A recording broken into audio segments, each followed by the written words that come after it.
नमस्कार दोस्तों, stock market studies में फिर से एक बार आपको दिल से स्वागत करता हूं। तो आज मैं फिर से एक बार आपके सामने कुछ इंपॉर्टेंस कंपनी का अपडेट शेयर करूंगा। तो इस वीडियो को पूरा लास्ट तक जरूर देखना। सबसे पहले मैं डिस्कशन करूंगा केपीआईटी टेक्नोलॉजीज के बारे में, क्योंकि बहुत दिनों से बहुत सारे दोस्तों का कमेंट्स भी था कि सर इसके ऊपर अभी फाइनली टेक्निकली क्या चार्ट पैटर्न चल रहा है, उसके ऊपर क्या किया जाए और मैं क्या डिसीजन रखता हूँ इसके ऊपर जरूर मैं इस वीडियो के अंदर शेयर करने वाला हूँ। इस वीडियो को पूरा लास्ट तक देखिएगा और अभी तक अपने चैनल को सब्सक्राइब नहीं किया तो जरूर कर लीजिएगा। तो सबसे पहले आप देख सकते हैं यहाँ पे जो कंपनीज की जो डिटेल्स आपको आपके साथ में शेयर किया हो, वो एक रेंज के बेसिस में मैं एक ट्रेड लेने का कोशिश किया। ऑब्वियसली मेरा ट्रेड कंटिन्यू है, क्योंकि देखिए ध्यान से देखना, कंटिन्यूअसली जब कोई कंपनी जर्नी करता है, देखिए लॉन्ग जर्नी करने के बाद कभी ना कभी वो रुकेगा, एक करेक्शन दिखाएगा। जैसे यहाँ पे क्या बना था, यहाँ पे एक पुल बने थे और उसके बाद एक फ्लैग बने, मतलब इसको कहा जाता है फ्लैग विथ पुल। मतलब यहाँ पे फ्लैग बने और यहाँ पे एक पुल बने, तो इसके अकॉर्डिंग जब इस लेवल को ब्रेकआउट किया तो एक धमाका परफॉर्मेंस हुआ।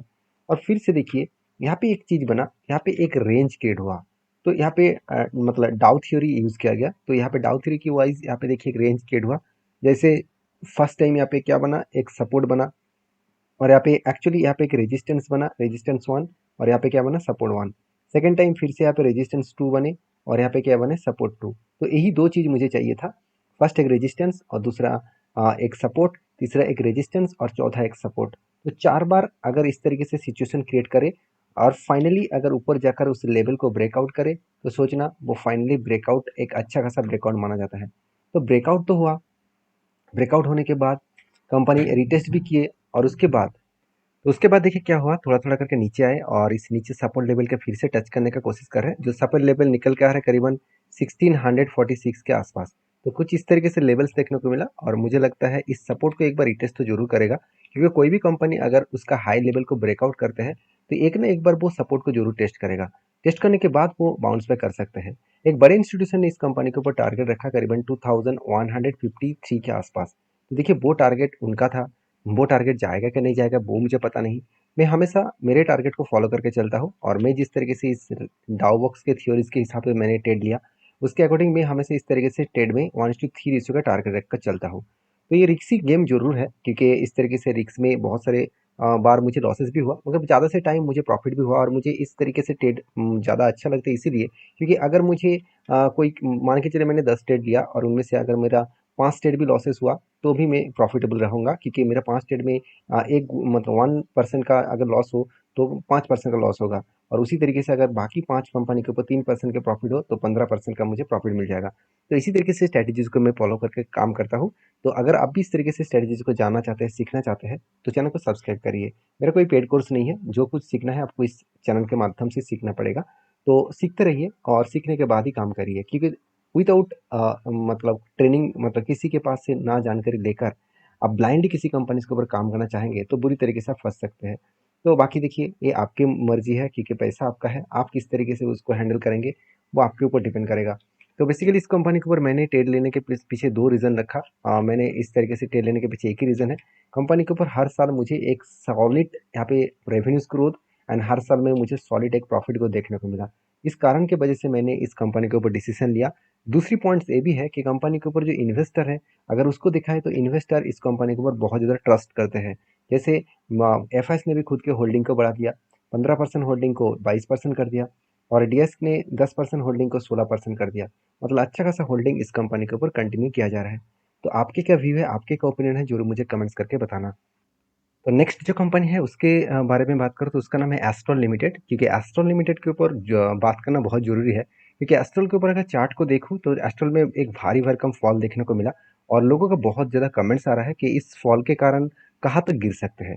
देखिए मेरे पॉइंट ऑफ व्यू से अगर बात करूँ, मैं अगर इस कंपनी को डीपली अगर एनालिसिस करके देखूँ तो दो तरीके से यहाँ पे सपोर्ट मुझे देखने को मिला था। पहले सपोर्ट कुछ इस तरीके से लेवल्स में था, क्योंकि कंपनी के ऊपर लंबा जर्नी के हिसाब से मुझे एक पैटर्न्स देखने को मिला था।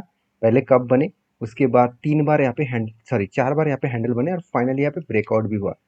तो कप विद हैंडल के बेसिस में यहाँ पे शानदार तरीके से ब्रेकआउट हुआ और इसी ब्रेकआउट के अकॉर्डिंग कंपनी के ऊपर एक अच्छा खासा करेक्शन भी देखने को मिले थे और इस लेवल को बार बार रिटेस्ट किया, उसके बाद बाउंस बैक किए और नीचे भी आए, वहाँ से फिर से बाउंस बैक करने का कोशिश किया। तो मुझे लगता है जो सिचुएशन क्रिएट हुआ है उसके अकॉर्डिंग जिस तरीके से करेक्शन हुआ, तो वो सपोर्ट लेवल को तो ब्रेक कर चुके हैं। फर्स्ट सपोर्ट लेवल को तो ब्रेक कर चुके हैं और वो भी हाई वॉल्यूम के साथ। इसका मतलब और भी नीचे आने का चांसेस है। तो जब भी कोई सपोर्ट लेवल को ब्रेकआउट करे और उसके बाद ब्रेकआउट कंफर्मेशन करे, मतलब क्या है, कोई भी रेड कैंडल बने उसके बाद नेक्स्ट कैंडल भी रेड कैंडल बने और नीचे क्लोजिंग दे, तो सोचना उसको ब्रेकआउट कंफर्मेशन कहा जाता है। तो उसके अकॉर्डिंग क्या होगा, वो एक बार रिटेस्ट करेगा, उसके बाद फिर से वो क्रैश होगा। वो कहाँ तक आ सकते हैं, मेरे जो सपोर्ट लेवल मुझे जो देखने को मिला, मुझे लगता है यहाँ पे जो स्ट्रांगली इसका सपोर्ट लेवल है वो कुछ इस तरीके से लेवल्स देखने को मिला। फर्स्ट लेवल वो 1770 रुपीज़ के आसपास है और इस लेवल तक आ सकते हैं। तो क्या मैं जो एंट्री लेकर रखा हूँ क्या मैं एग्जिट कर लूँगा? ऐसे बिल्कुल नहीं, क्योंकि देखिए ये कोई भी कंपनी अगर लाइफ टाइम हाई को ब्रेक कर कर ऊपर जा रहा है तो कभी ना कभी वो करेक्शन करेगा, कभी ना कभी वो एक बार रिटेस्ट लेगा, कभी ना कभी वो सपोर्ट तक आएगा। ऐसे होता क्यों है वो पहले समझिए। ऐसा होने के पीछे दो रीज़न होते हैं।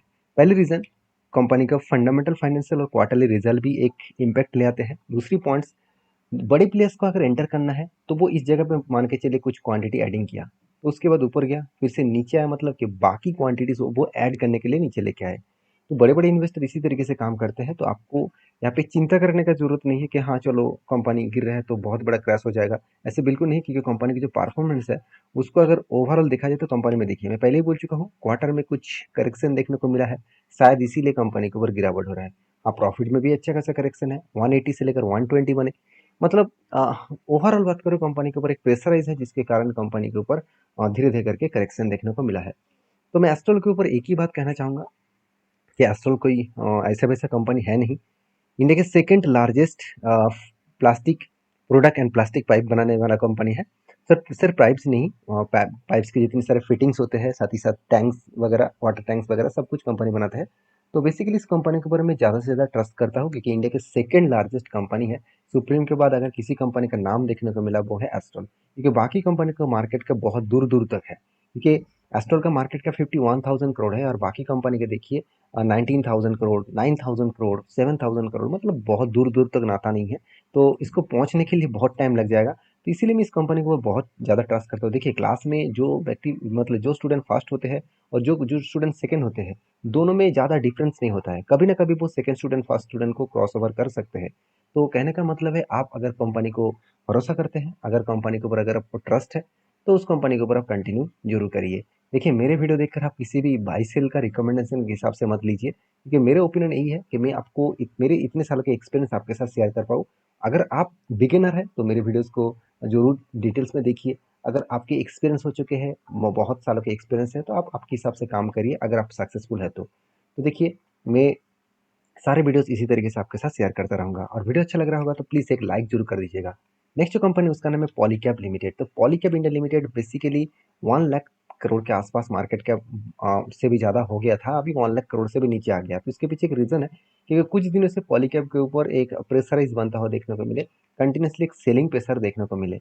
तो देखिए मैं पहले भी आपको यहाँ पे बता चुका हूँ कि कंपनी का सबसे जो लाइफ टाइम हाई लेवल था वो कुछ इस तरीके से लेवल्स में था, 5,742 का लेवल। तो 5,742 का लेवल, इस लेवल को फाइनली जब ब्रेकआउट किया, उसके बाद कंपनी ने क्या किया, धीरे धीरे करके यहाँ पे देख सकते हैं, धीरे धीरे करके कंपनी ऊपर गए और इस हाई लेवल को टच किया और यहाँ से कंपनी करेक्शन भी हो गया। यहाँ से कंपनी करेक्शन भी हुआ और उसके बाद देखिए कंपनी फिर से रिकवरी करने की कोशिश भी किए थे। और यहाँ पे करेक्शन क्यों हुआ था, क्योंकि इस दिन इलेक्शन का रिजल्ट था।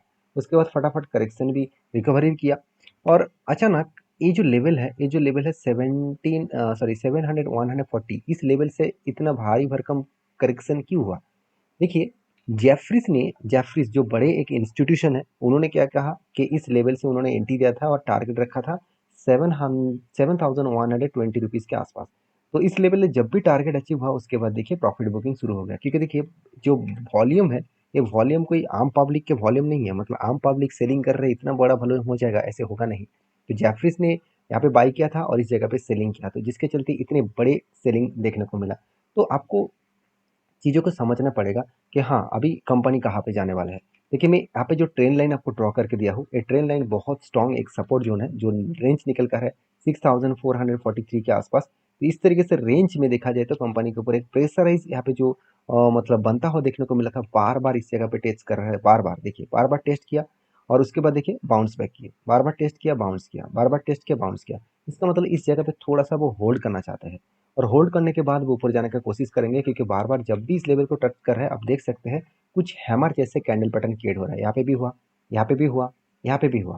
तो इसका मतलब बायर बहुत ज़्यादा एक्टिव है, जिसके चलते कंपनी नीचे ही ना जा नहीं पा रहा है।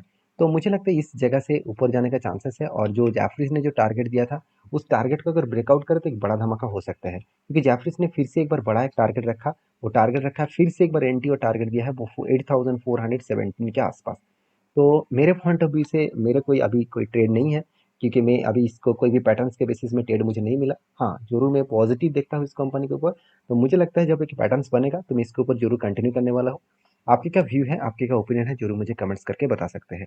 नेक्स्ट जो कंपनी है उसके बारे में बात करूँ, उसका नाम है टाटा इलेक्सी। बेसिकली टाटा इलेक्सी टाटा ग्रुप की एक ट्रस्टेड कंपनी है, और एक आईटी कंपनी है, वो भी small and mid cap categories type.